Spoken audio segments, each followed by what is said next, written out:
Kings and Queens. Welcome back to another episode of Faith Helps Podcast. And today we're answering two important questions. Number one, how can therapy be helpful to you? And number two, how do you know if you're even ready for therapy? Now, these are two questions I've been getting a lot ever since the episode on dysfunction versus discomfort. So I'm here to clarify all of that right now. Jumping in with that first question, how can therapy be helpful to you?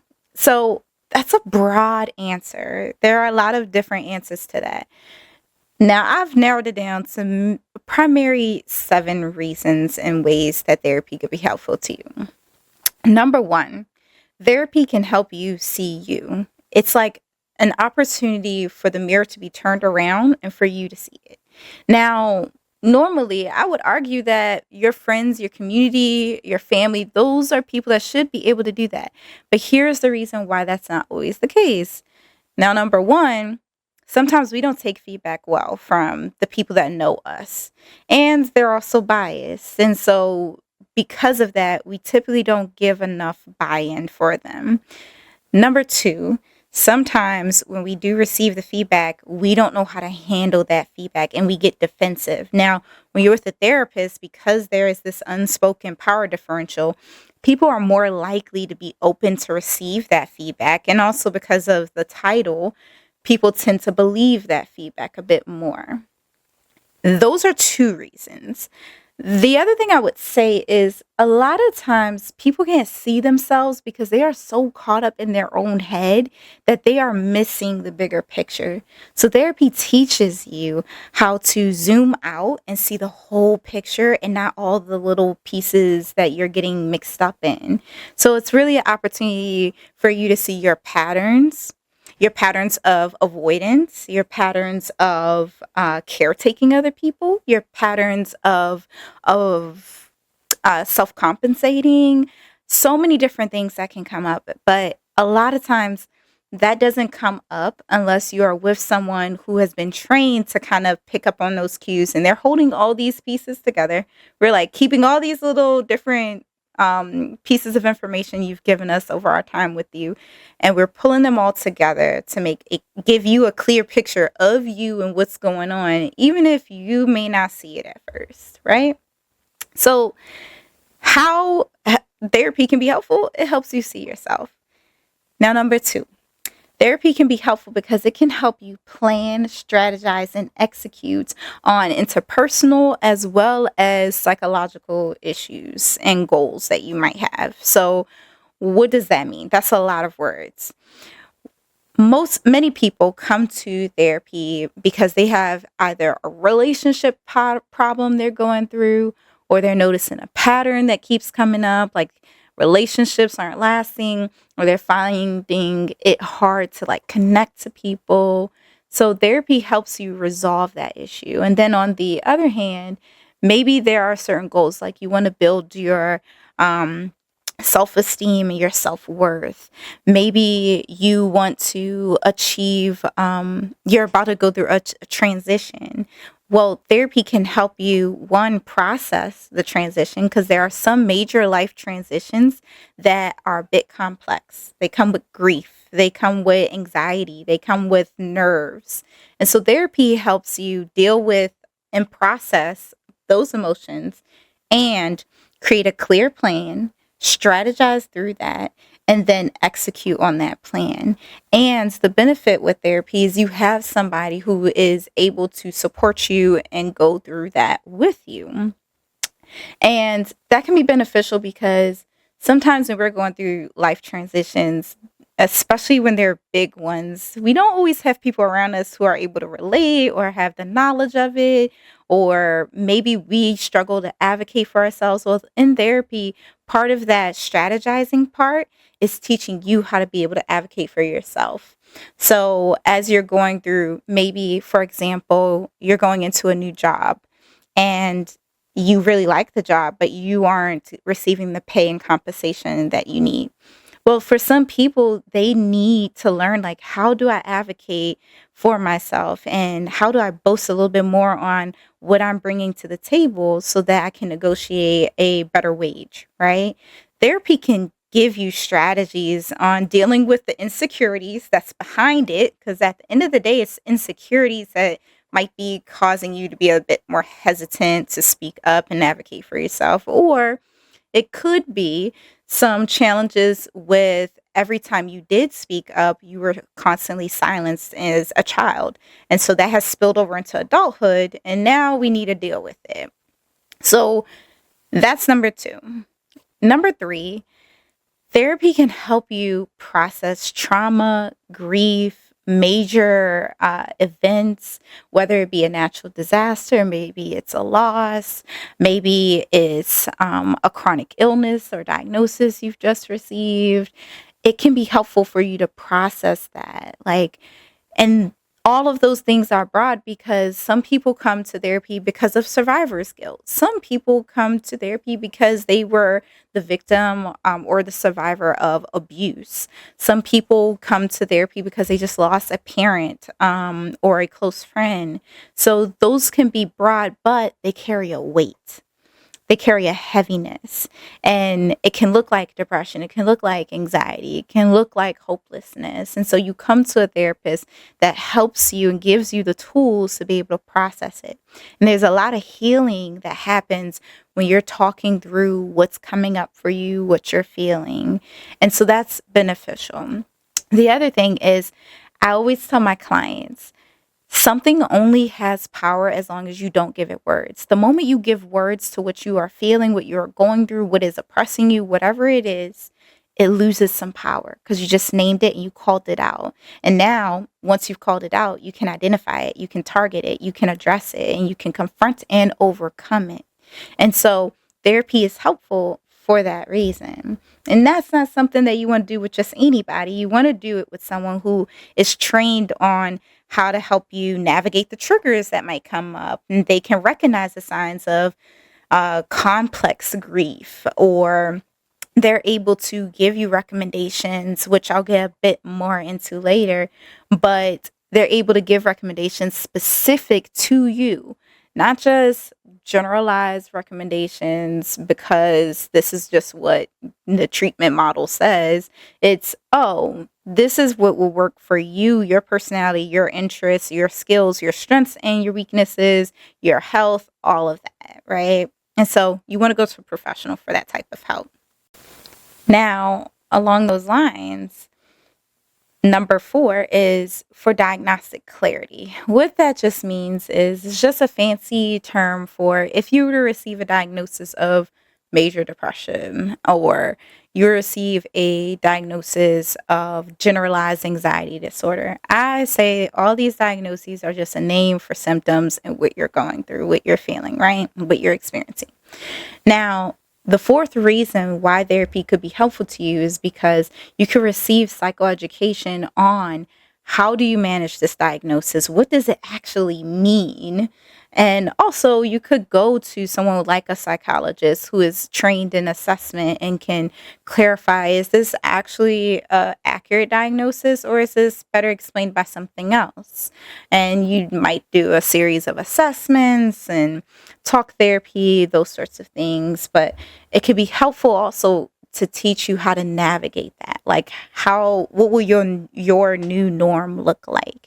And how do you, one, find the supports that you need, but also getting you connected to the resources that you might need, depending on what's going on. And number 5. So the 5th reason why therapy could be helpful to you is because it can help you get support, it can provide you with a supportive environment, help you build confidence, and also help you with independence.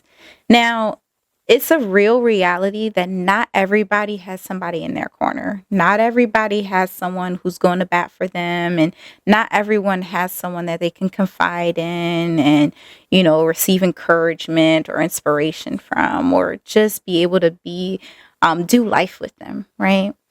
And I will be clear in saying that your therapist should not be your permanent resolution for that. Therapy should help empower you, encourage you, and help you create your support system ultimately. That is the goal. We don't pay for a support system. That's crazy. No. Many people do, and they are going to therapy because they wanted support, but now they're dependent on that therapist, and that's unethical. That's not helping you because it's a crutch.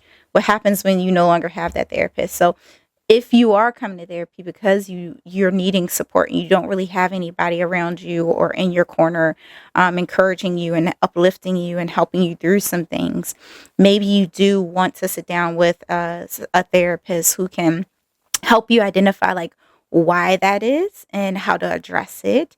And then also helping you get connected and get out there to create your support system that can ultimately uh, be that source of encouragement and inspiration, all those other things and motivation, right? It shouldn't be your therapist for the rest of your life. Okay. And then going into the sixth reason why and how therapy can be helpful is more so just like the educational purposes. Like, yes, you can Google things, but Google's not always right. So you shouldn't just Google everything. Like, you should be doing your own homework. You should be doing your own research. Yes. And it doesn't hurt doing something like a quick consultation. So, like, a lot of people think that therapy has to be a lifelong thing. It doesn't necessarily have to be. And you can do a 1 or 2 session type of consultation with a therapist because maybe you're seeking psychoeducation on specific mental health conditions, or you're trying to get a better understanding of, as I was saying, like your diagnoses or coping skills. Maybe you're coming to therapy because you just need to learn how to overcome certain triggers, right? So, triggers are physiological and psychological reactions to something that reminds you of a traumatic experience, right? A therapist can teach you different ways to better manage it so that that trigger is not becoming so overwhelming that it's disrupting you from your daily life and your ability to function daily in society and in your relationships. And psychoeducation can also be beneficial because not everybody recognizes their warning signs. So you can sit with a therapist and go over warning signs, or you can also sit with a therapist and learn more about boundaries. What are the different types of boundaries? Do you actually need to be setting boundaries right now? Or is this a situation where you're cutting everybody off and there's something else that needs to be processed? But you wouldn't know that from a Google search. So just go to a therapist who can clearly help you sort that out, right? It's just basically having a co pilot. You are the pilot, you are the expert on yourself. You're just bringing information. We're just assisting with it at the end of the day. That's what it really is.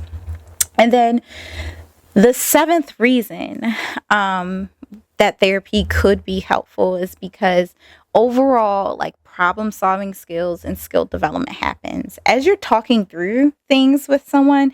You're not just talking through it, you're also learning how to think differently. You're learning how to problem solve. You're learning how to address certain issues that you're coming into contact with or confronting often from a different angle. It's also a way of teaching you how to deal with emotions. That is something that's like a real hot topic. Everyone's saying, oh, I want a man or a woman who's emotionally intelligent. Sit down for a second. First, you need to understand your own emotions, because I can't count the amount of times I've asked someone, how do they feel? And they're like, I'm okay. I'm good. I'm all right. Those are not emotions. And if you were to take a second to slow down and really assess, like, how am I feeling right now? Like, what's going on? Even in this moment when I do that, I feel the anxiety that I have right now. I feel a little nervousness. I feel that my voice is changing, and I feel a little self-conscious of that right now. I feel a bit insecure.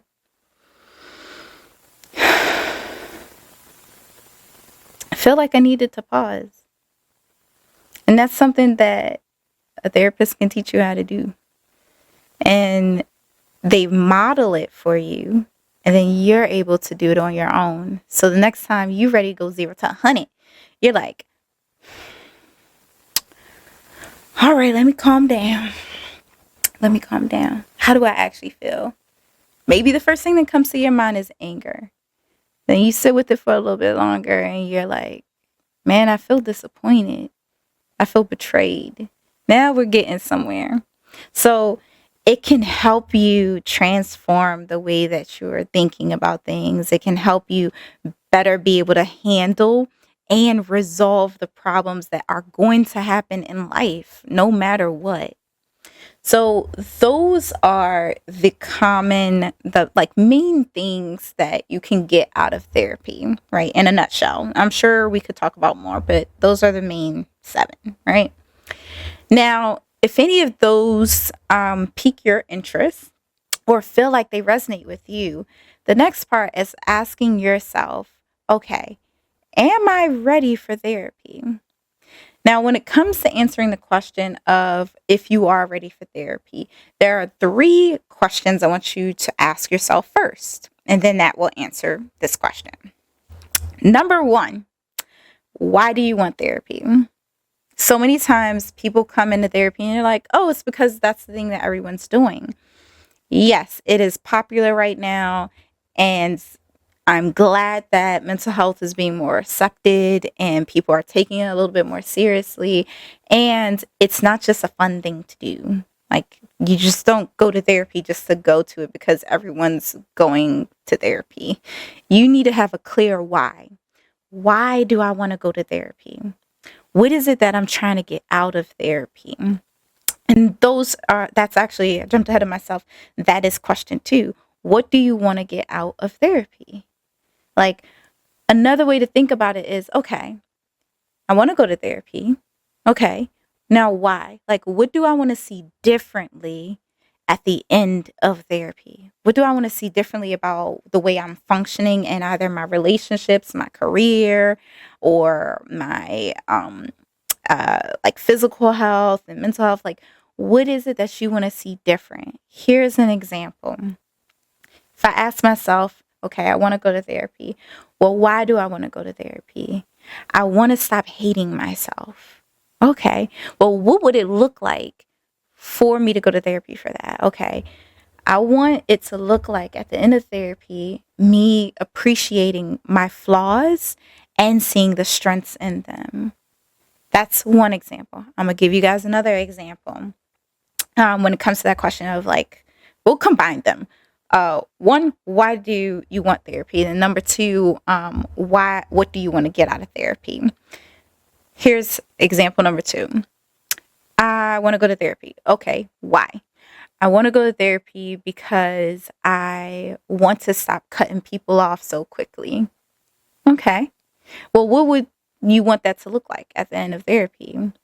I want it to look like I have more people that I have resolved conflicts with and have stayed connected with. I want it to look like I'm able to end this year, have a time frame, that's good, end this year with fewer friendships that I've ended compared to last year, right? So you have a clear idea of what is it that you're wanting to get out of therapy? Because you cannot just come to therapy and say, I don't know, I just wanted to do it, because we're not a genie and we can't read your mind. And there are some therapists that will take advantage and be like, okay, this is an easy paycheck. And you don't want that. You don't deserve that. You don't deserve to be taken advantage of like that.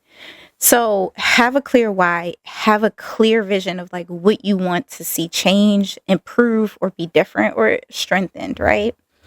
Number 3, the third question you should ask yourself is, am I ready for honest feedback and discomfort? As I said, therapy is not fun, boo-boo. This is work. This is work. This is surgery that you're doing on your heart and your mind. If your daily life is already stressful, baby, yes, therapy can help, and it's going to be some work. It's not just a walk in the park. It's not just something to go, oh, this is so fun. Yay, we did some things. No. Are you ready to be uncomfortable? Are you ready and willing to see things get worse before they get better? Because sometimes when you're dealing with like trauma, when you're dealing with grief, when you're dealing with toxic behavioral patterns that have constantly led to you losing a job or losing relationships and being isolated or feeling overwhelmed and dysfunctional, then you have to be able to take feedback, but also not get so defensive immediately when you're given the feedback. You have to be willing to see yourself like wax and wane between the emotions and hold on to that roller coaster and keep going, because at the end of it, it is going to be better. But right now, you got to go through the ride. You got to go through the ride of the emotions. You got to go through the undealt with trauma. You got to deal with some of the things that you suppressed. And it feels like it's okay because, I suppressed that and I've moved on. You may have moved on, but your patterns of behavior, your patterns of ignoring people, your patterns of uh, self deprecating and talking yourself out of things that you deserve and feeding off of your insecurities, those haven't moved on.